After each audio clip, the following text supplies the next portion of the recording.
In this video, I'll chat, as always, exterior, interior, drive, and engine. Of course, we'll take a listen to that exhaust and I'll talk through the cost of ownership on this vehicle.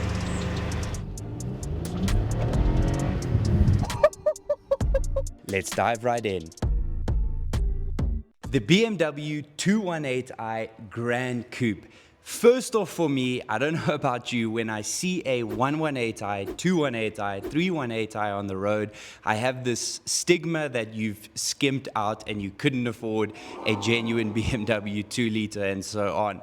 So in this video, I want to see, is that true, or are these actually great cars? Secondly, I'm personally not a fan of the Gran Coupe. The 2 Series was made to replace the previous 1 Series Coupe, and I feel like it just should have stayed a coupe. That's where it belonged. It looked better, and for me, it kind of looks like an afterthought. It doesn't fit seamlessly like the rest of the BMW range. From the front of the car, that's where I think this 2 Series comes to life. It looks really good head on. I think the shapes of the headlights, the grille, the bottom vents, everything of the front bumper really looks clean. The exhaust looks so cool. It's massive. I think it fits well, and wait until you hear the sound of this car. I was blown away. I think to that point, the fact that it's a 218i, I wasn't expecting such an incredible sound. Maybe the theory I had already is proven wrong. Now, jumping into the cabin, for me, BMW is unbeaten in terms of quality, in terms of the look, feel. The technology is modern. Their virtual dash is clean.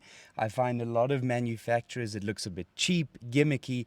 They have a way of making it look luxurious. It flows, and just, again, doesn't matter what model. Here we're in a 218i.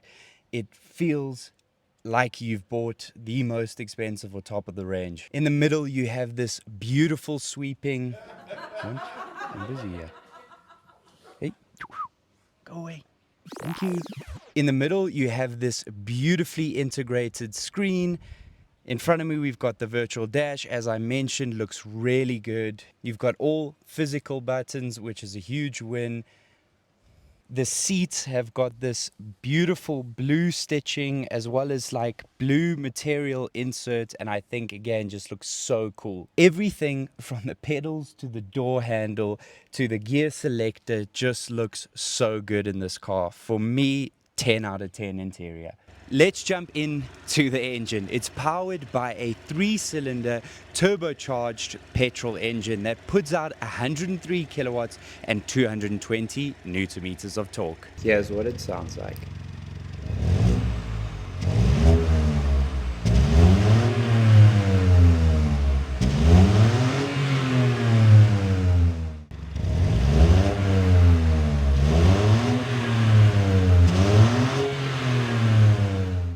Let's take her for a drive.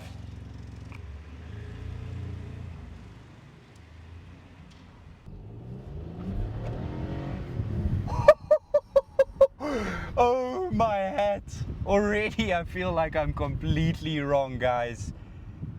It's not a ridiculous amount of power at the end of the day. I mean, 100 odd kilowatts, 220 newton meters of torque. But sitting in it now, you plant your foot, it's got enough power. It's not ludicrous, but it's a solid amount. I don't know if the camera is gonna pick it up, but even the sound of the turbo in this thing is power. No ways.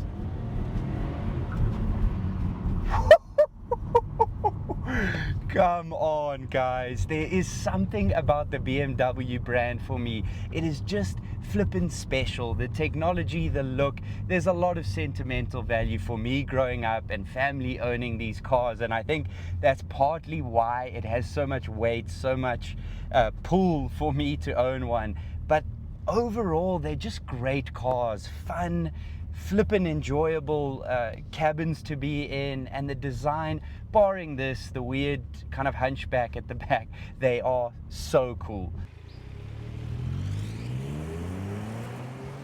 Now, don't get me wrong, if you're buying this car for performance and an entertaining drive, it's not going to give you that. It's all around a great vehicle, but not the right car if you're looking for performance. So what is the 218i going to set you back? Well, the vehicle costs 720,522 Rand.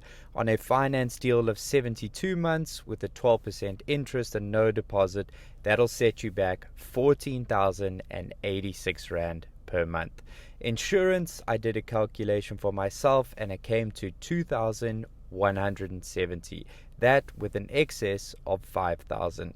That bringing the total monthly cost to 16,256. Obviously excluding your maintenance, petrol, and any other costs. So what is my final verdict on the 218i Gran Coupe? Overall, I think a phenomenal car. It looks cool from the front. The technology is great. Inside is a special place to be. I'd prefer the Coupe by preference. Engine is surprisingly good, but it isn't enough power that it makes it as much of an enjoyable, fun ride. Overall, a really great car though, and a privilege to experience it. See you in the next one.